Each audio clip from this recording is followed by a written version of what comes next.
Bienvenidos a Jara TV Osorno, que es este nuevo podcast que estamos haciendo para conversar con diferentes invitados sobre el programa de gobierno de la candidata Janet Jara. Mi nombre es Marga, yo soy del comando de Janet Jara acá en Osorno y este es nuestro segundo episodio acá en el estudio Impulso Sur.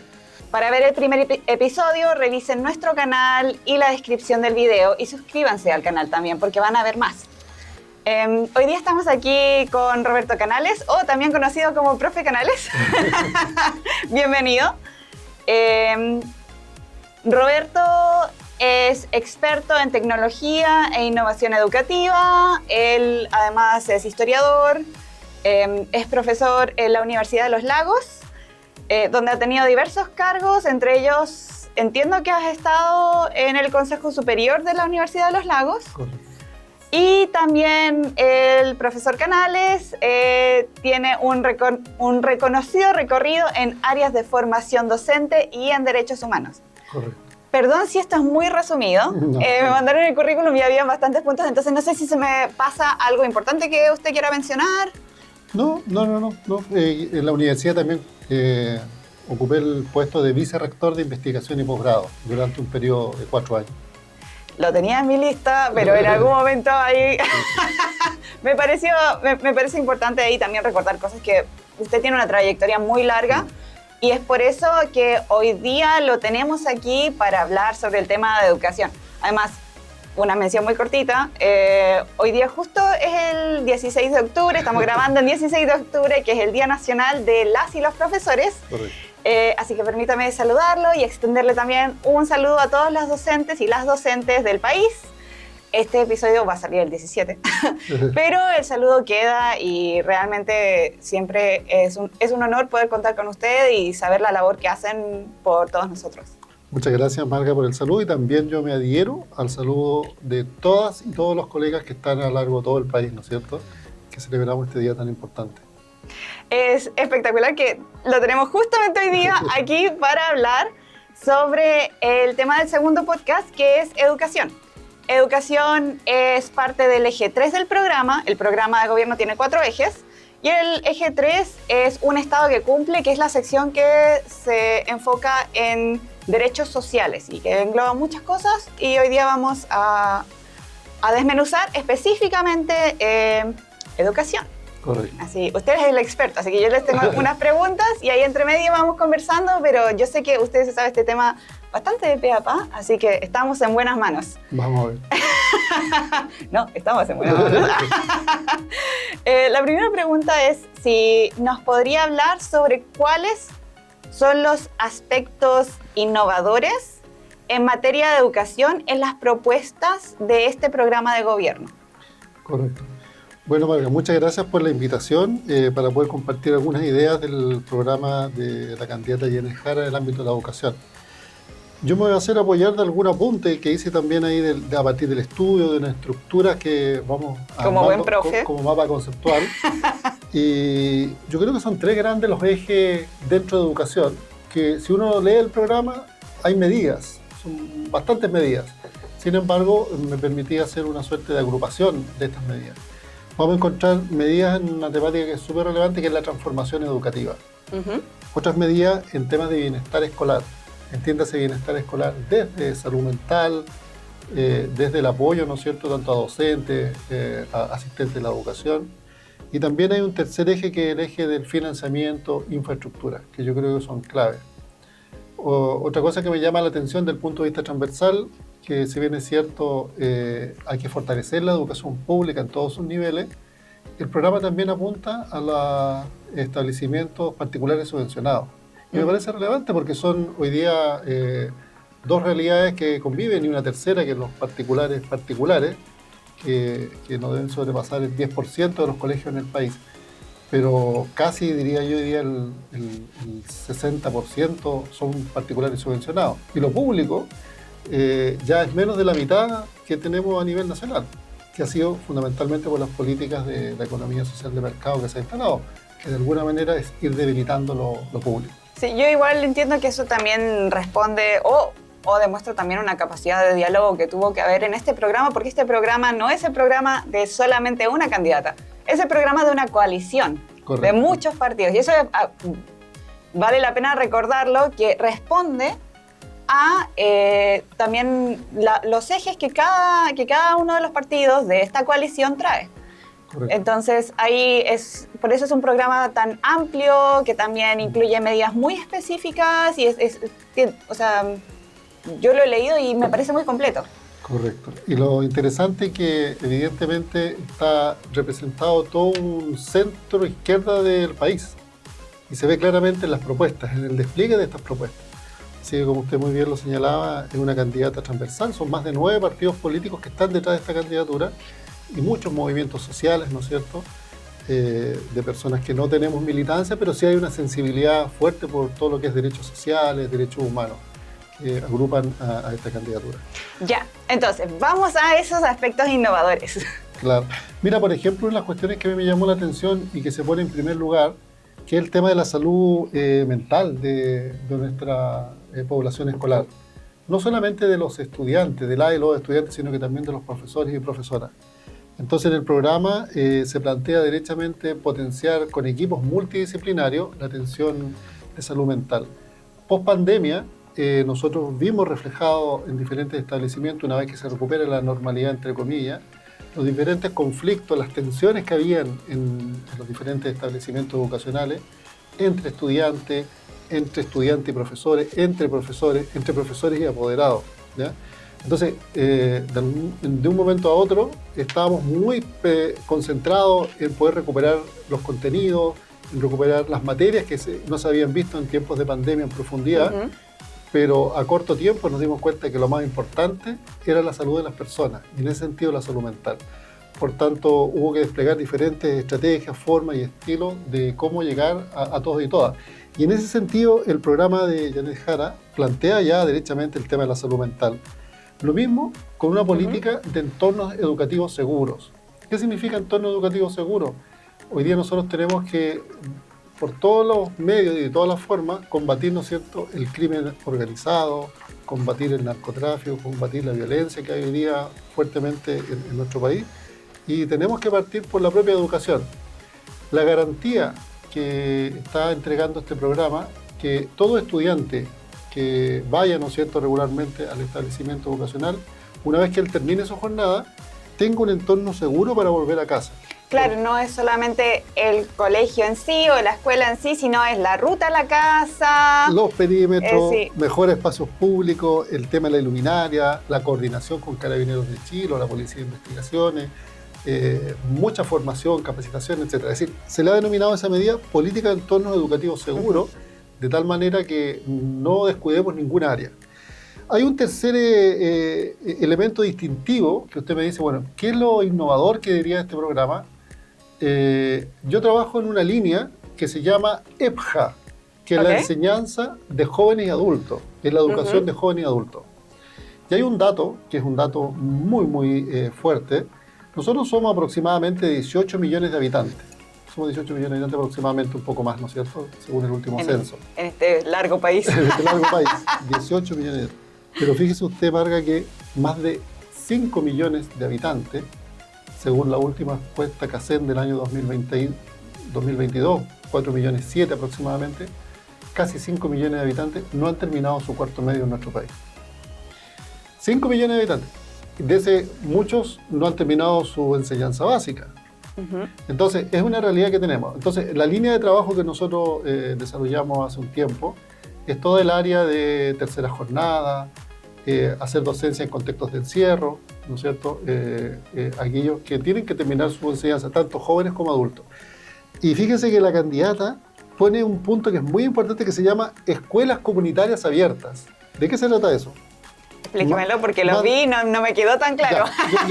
Yo se lo voy a explicar porque mucha gente me decía, oye Roberto, pucha, no está mencionada EPJA. Pero sí está mencionada, es decir, no está exactamente con la nomenclatura que nosotros la conocemos.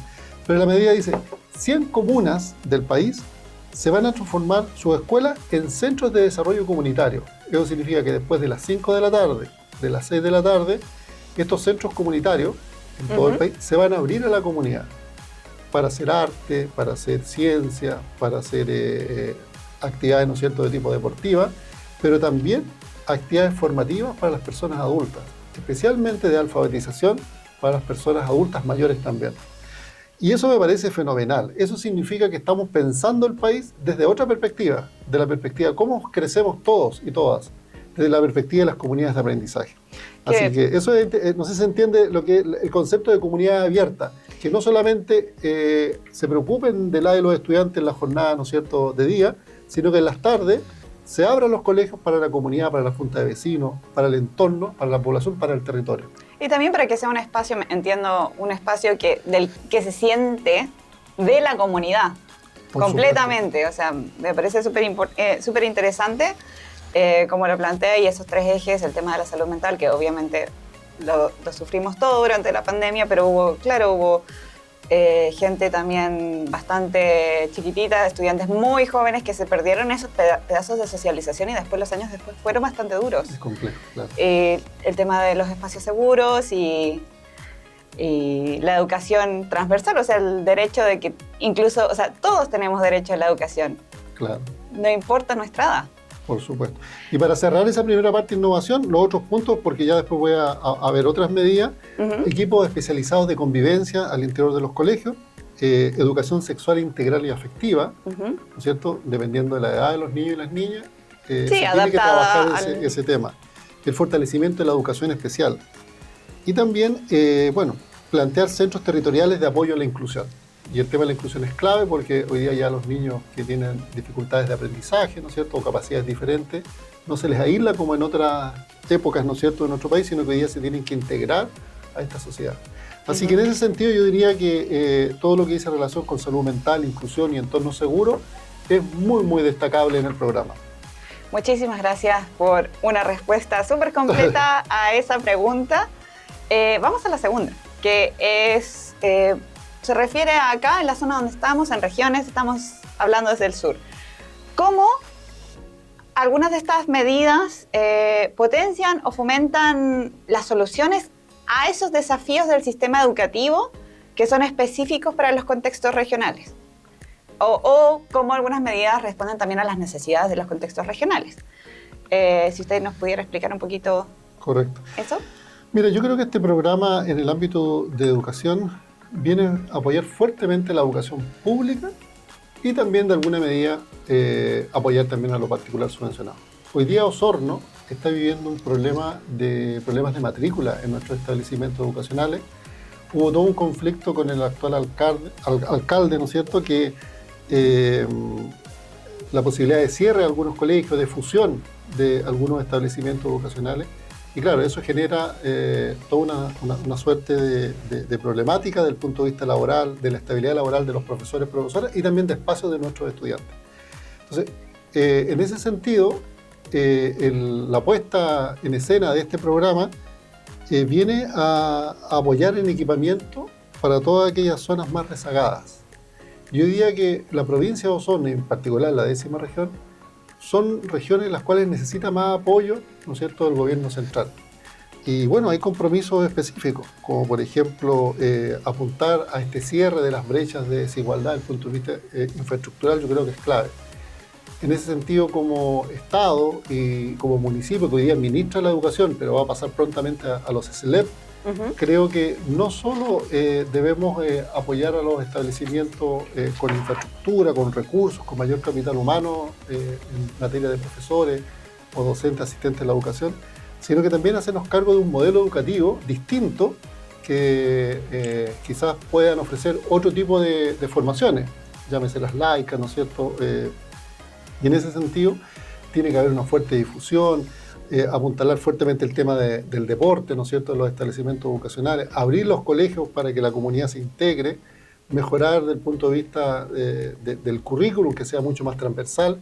Yo creo que realmente posicionar a la educación pública en la provincia es clave. Y este programa, de alguna manera, apunta a ese sentido.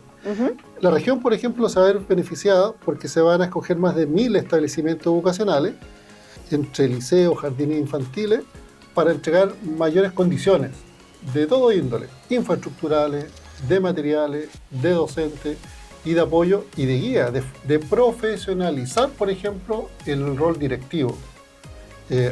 Así, esa es una de las medidas específicas. Dentro de la experiencia que he tenido, es que me ha correspondido ser parte de la alta dirección pública para elegir directores o directoras de establecimientos educacionales y directores de DAE.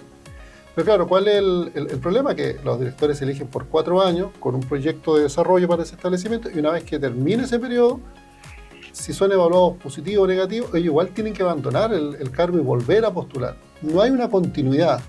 No existe un apoyo adicional al plan que ellos plantean, ¿no es cierto?, desde el punto de vista económico. Y yo creo que el desarrollo profesional docente de los directivos también es sumamente clave para tener una lógica, un estilo, una forma de cómo hacer las cosas en materia de educación. Y acá en Osorno tenemos realmente muchos desafíos, pero también con este programa se nos abren muchas oportunidades. Qué interesante lo que plantea, porque claro, tener esos periodos de 4 años y después tener que volver a hacerlo, o sea, volver a hacerlo todo de nuevo, impide una continuidad, una planificación a largo plazo, proyectos, una visión que también se vaya afianzando y es como un constante tener que rearmar las cosas cuando podrían ser, bueno, igual obviamente tiene que haber sus procesos, pero... Claro. Necesitamos visión que se vaya arreglando, o sea, que vaya recibiendo comentarios, pero una visión a largo plazo de la educación. Claro. Me gusta el otro concepto que se ha instalado en forma transversal, no solo en el programa, sino en estas comunidades de trabajo, de aprendizaje, que más que apuntar al individualismo, a la competencia, es apuntar a la colaboración.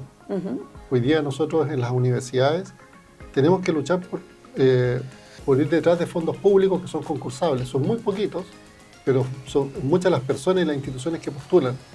Por tanto, es muy complejo. Entonces, lo que ella plantea en una de las medidas, que es la Política Nacional de Infraestructura, una nueva ley dice de política de infraestructura plurianual, es decir, cada 5 años que vayamos renovando.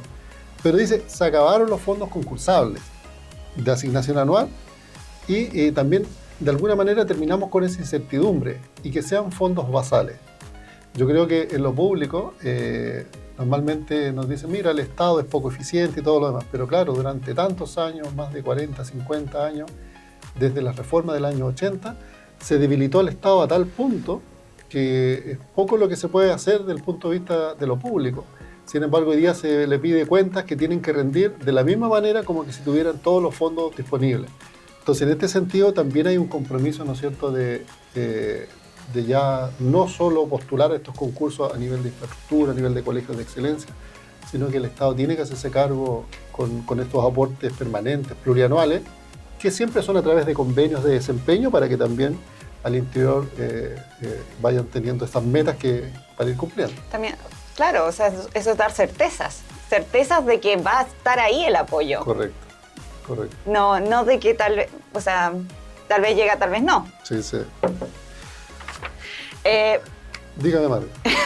Nos íbamos, a menos que haya alguna otra cosita en lo regional, específico de la región, voy a moverme a la tercera pregunta. Correcto.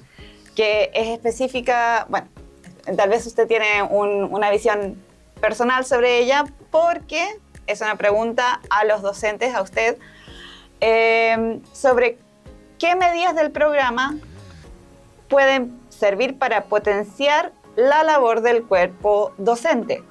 Y eso no solamente incluye a los profesores, sino también a todas esas personas que apoyan el ecosistema educativo. Correcto. Y usted mencionó algunas, creo, el currículum estaba ahí, el tema del apoyo a formación de directores, pero hay más. Correcto.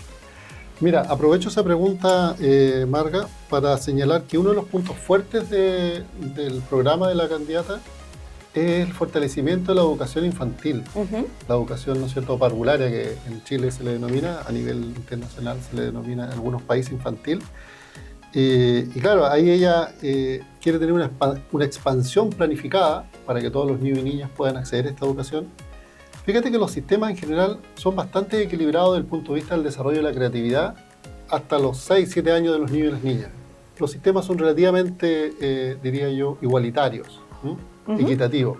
Pero cuando el niño ya está en cuarto año, quinto año, empiezan a existir las desigualdades, ¿sí? Lo mismo pasa con el modelo cognitivo de trabajo con los niños y las niñas. La creatividad que hay en enseñanza parvularia en los primeros años de vida es clave fortalecerla. Pero luego hay un cambio de paradigma cuando se ingresa a primero básico, a la enseñanza media, que cambia un poco el foco. Ya no solamente está centrado en el aprendizaje de los niños y las niñas, sino que asumen un rol distinto al interior de la sala de clase. El tema de la creatividad tiende a disminuir y eso por ende también te genera otro tipo de problemas. Entonces, en la enseñanza parvularia se va a fortalecer financiamiento justo y equitativo, no solamente fortalecer Junque, que ya es importante, sino que también integra. Y aquí es importante porque quienes trabajamos desde dentro de la educación vemos estas desigualdades que hay dentro de una misma institucionalidad, que atender, ¿no es cierto?, a niños y niñas de 0 a 5 años, o 0 a 6 en algunos casos. No es lo mismo Junque, que integra, y que los jardines BTF. Entonces, de alguna manera, hay un reconocimiento en el programa que se van a establecer financiamientos justos y equitativos para todo este tipo de nomenclatura, ¿no es cierto?, garantizando calidad para todos y todas. Eso es importante. Qué bueno que sacó ese punto porque sí que es clave en el programa y, o sea, gran amor por siempre a todos los educadores y las educadoras parvularias. Claro, claro. y el tema de interesante lo de la creatividad. Hay un artista que dice que no es que los adultos no seamos creativos, pero como que desde que salimos de parvularios y a la que avanzamos en el sistema educativo, nos va matando la creatividad. Hasta que llegamos a un punto en que de adultos pensamos que no lo somos. Pero es como, hay que desinhibirse de ratos. No, por supuesto, por supuesto. Y otra medida, cuando usted me señalaba, bueno, el fortalecimiento del sistema en sí, en el ámbito de educación parvularia, que es un eje bien importante dentro del programa, se está planteando el fortalecer la calidad pedagógica, pero además a través de una carrera directiva para educadoras y educadores de párvulos, ¿sí?, que impulse un poco el liderazgo pedagógico, la especialización, la formación, la temática de los recursos.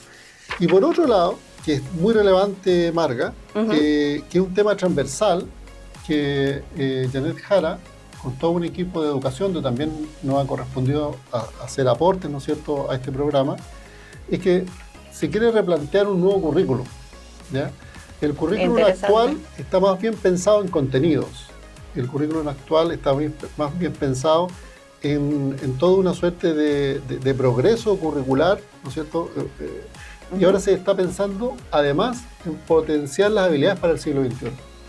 ¿Cuáles son esas habilidades? Del pensamiento crítico, habilidades, ¿no es cierto?, del pensamiento como la cognición, la metacognición, habilidades de búsqueda en los entornos virtuales, por ejemplo, de aprendizaje hoy día.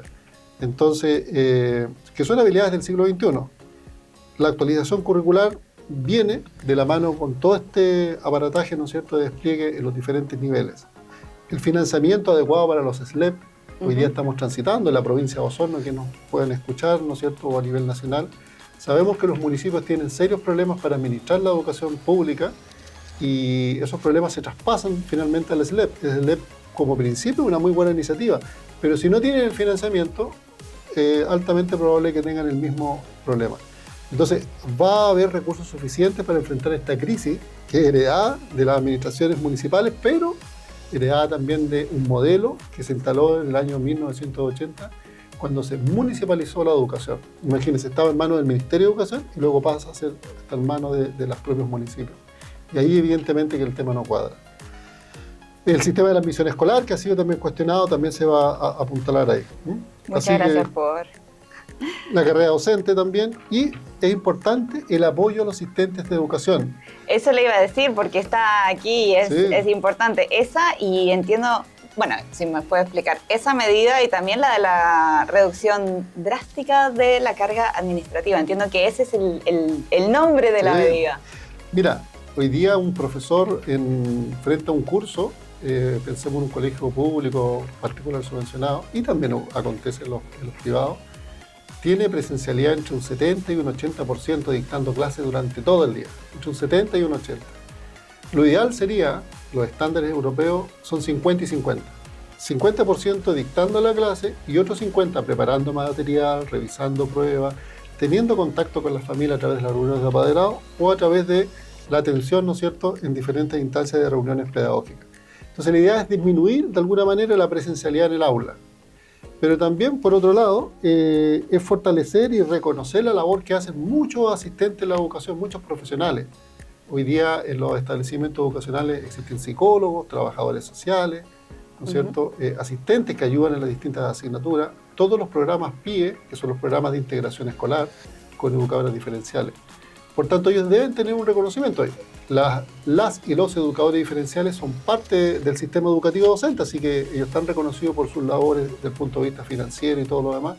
Pero hay muchos otros colaboradores, como los que yo les mencioné, que hasta tienen desigualdad desde el punto de vista remuneracional. Y fíjese, Marga, algo que me llama mucho la atención y me parece súper interesante, que el programa menciona también a las trabajadoras manipuladoras de alimentos que trabajan en los establecimientos educacionales. Ya sea que son claves. Servicios para Junae o servicios, ¿no es cierto?, para diferentes instituciones, pero también va a haber un reconocimiento para ellas, mayor estabilidad laboral, que tengan esta permanencia también y no sean de alguna manera trabajadores temporeros, porque en algún minuto se les contrataba de marzo a diciembre y quedaban sin trabajo, y no, pues son también trabajadoras clave en el sistema educativo. Así que esas medidas yo creo que son importantes relevarlas también.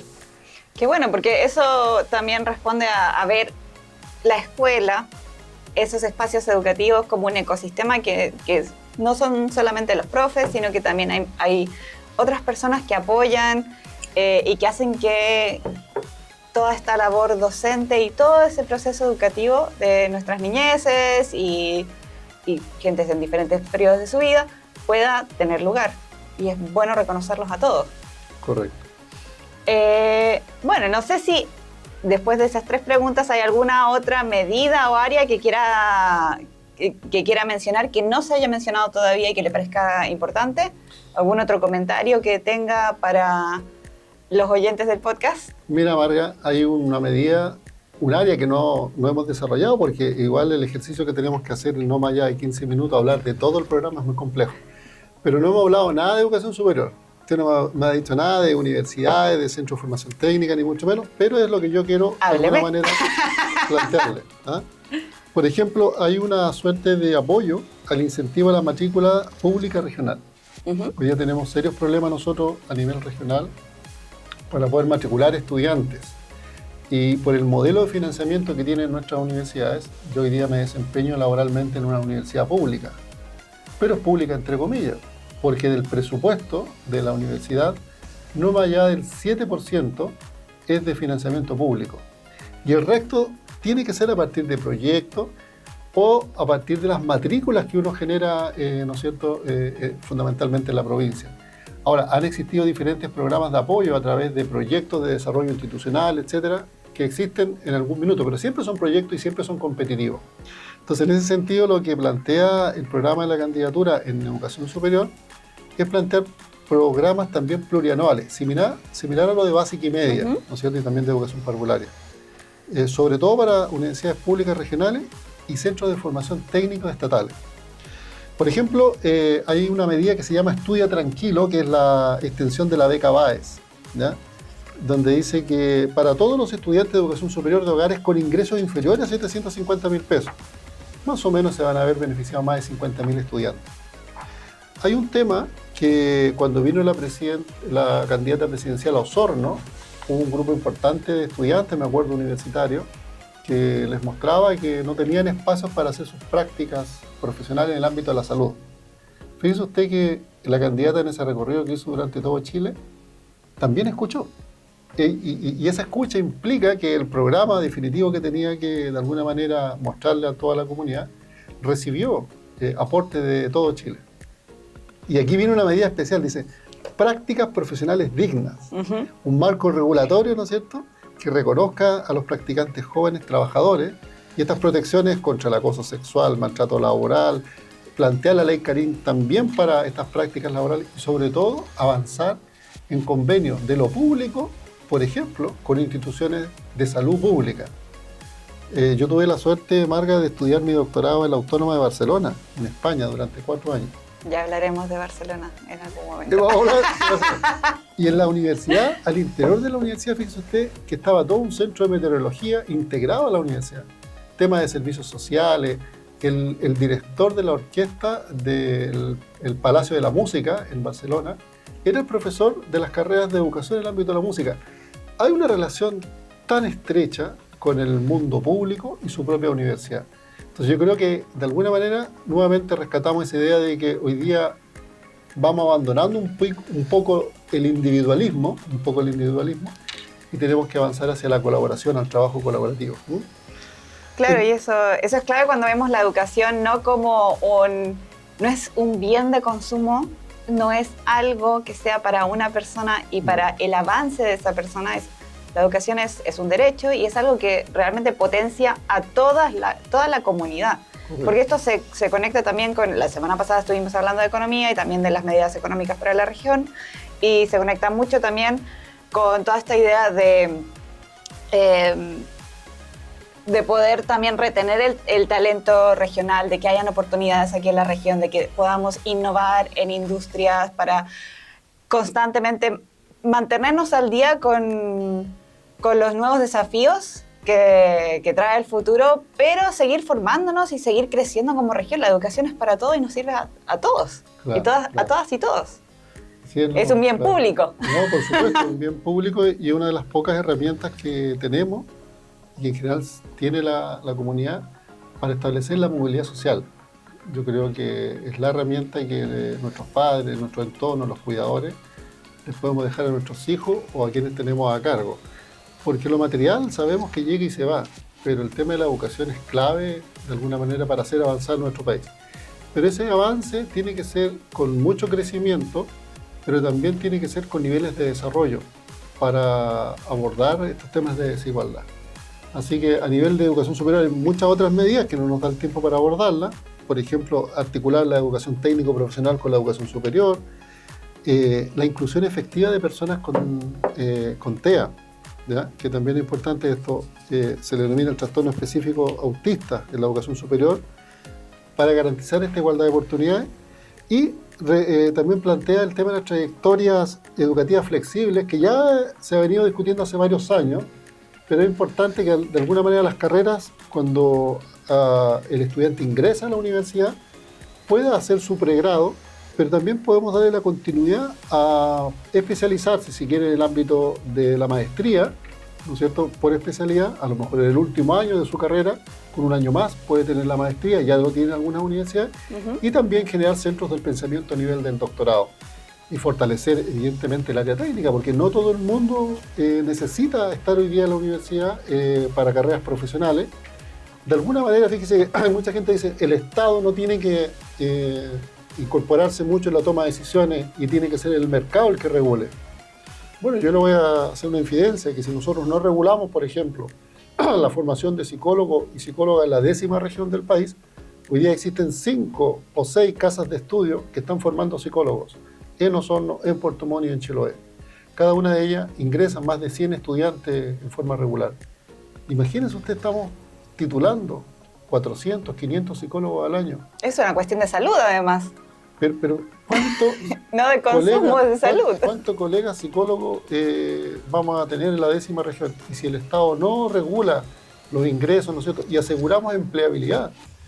Ya hay mucha gente que hoy día estudia una carrera y no encuentra trabajo porque evidentemente saturamos el mercado. Y eso es porque se deja que el mercado regule. Pero cuando dejamos que el mercado regule, entre medio existen generaciones que evidentemente son las que sufren. Porque cuando el mercado termina regulando, hay generaciones, 3, 4 generaciones completas, que nunca encontraron trabajo y finalmente tienen que dedicarse a temáticas que no tienen nada que ver con sus estudios. Y eso es cuando el mercado regula, pero a sacrificio de seres humanos. Y usted, Marga, yo mismo, o quienes nos están escuchando, todos somos súper importantes y todos necesitamos el derecho a vivir en un país que nos permita entregar oportunidades. Y yo creo que mucha de la gente que va a escuchar esto va a sentirse muy identificada, incluida yo misma, en eso que comenta de, bueno, cómo el mercado regula lo que entra y sale y a veces no terminamos donde nos planteamos, pero bueno, hay muchas medidas aquí bastante, o sea, que tienen el potencial de ser muy innovadoras y de potenciar el país y ayudarnos a continuar en la dirección en la que deberíamos estar yendo. Correcto. Yo creo que lo más importante, quizás, Marga, ya por los tiempos... Sí, porque ahora sí que vamos a tener que ir cerrando. Lo más importante es que el programa de Janet Jara en el ámbito educativo, a mí me ha correspondido leerlo profundamente y también articularlo con otras medidas que tiene en otros ámbitos y me doy cuenta que acá no es un borrón y cuenta nueva. No es que de aquí en adelante las cosas se van a hacer distintas. Yo creo que de alguna manera se recoge la experiencia que ha tenido el país. Nosotros en el ámbito académico y en el ámbito educativo, Chile es reconocido por sus pares a nivel latinoamericano. También a nivel europeo se nos ve con bastante seriedad, porque Chile es un país pujante, serio en las cosas que hace. Pero este programa viene a recoger de alguna manera todo lo positivo que se ha ido avanzando poco a poco, pensando que la educación pública ha estado muy, muy debilitada. Pero también permite hacerse cargo de aquellas deficiencias que tiene la educación, sobre todo, por ejemplo, en el tema de financiamiento, el tema de oportunidades. Hoy día una familia lo piensa 2 o 3 veces antes de tomar la decisión para que el hijo o la hija pueda ingresar a la universidad, porque es muy costosa. Imagínese usted la ley que planteó la presidenta Michelle Bachelet de la gratuidad. Es una de las medidas más importantes que hay instalada en nuestro país, el tema de la gratuidad. Nosotros lo vemos en nuestra universidad donde yo trabajo, más del 80% de nuestros estudiantes tienen gratuidad y pueden estudiar tranquilo y dedicarse efectivamente a lo que ellos tienen. Sin embargo, yo creo que el riesgo que corremos hoy día con candidaturas que son particularmente de extrema derecha es de alguna manera debilitar mucho más el Estado, debilitar los derechos sociales, que tanto daño nos ha correspondido, ¿no es cierto?, para poder conquistarlo.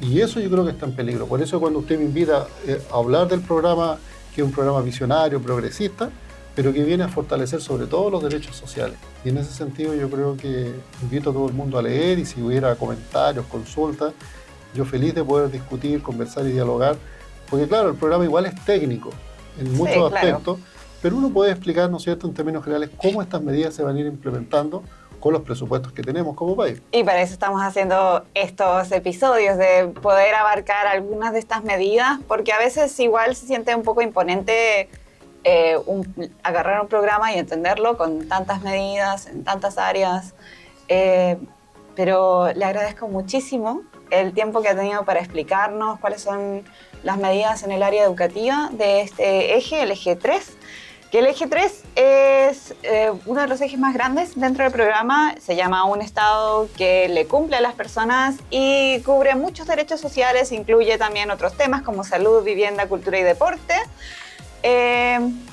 Pero quería rescatar aquí de lo último que dijo. A mí también me parece súper importante recordar y recalcar que si uno mira a Chile en lo que es el escenario global, hoy en día Chile es un país que, si bien tiene muchas cosas en las que puede avanzar, está en una buena dirección. Sí. Pese a lo que se diga en muchas otras partes. Que nos estamos cayendo a pedazos. Solamente hace falta mirar un poco cómo está lo público en muchas otras partes, y yo siento muy fuertemente que Chile es un país que está en una buena dirección. Así que le agradezco muchísimo el tiempo que tuvo hoy día para compartir con nosotros. Y bueno, ya vamos llegando al final del capítulo. Les sugerimos que se suscriban a nuestro canal, que le den me gusta a este episodio, que compartan este contenido. Que si tienen dudas nos contacten, porque tal vez el profe Canales nos puede responder algunas de las preguntas. Cuando quiera. Porque tiene mucho más material aquí. Sí, cuando quiera. Así que muchísimas gracias y nos vemos en el próximo episodio. Muchas gracias, Marga, por la invitación, y esperemos que sea un aporte para comprender y entender este programa, que es un programa progresista de apoyo a todos y todas. Gracias a usted.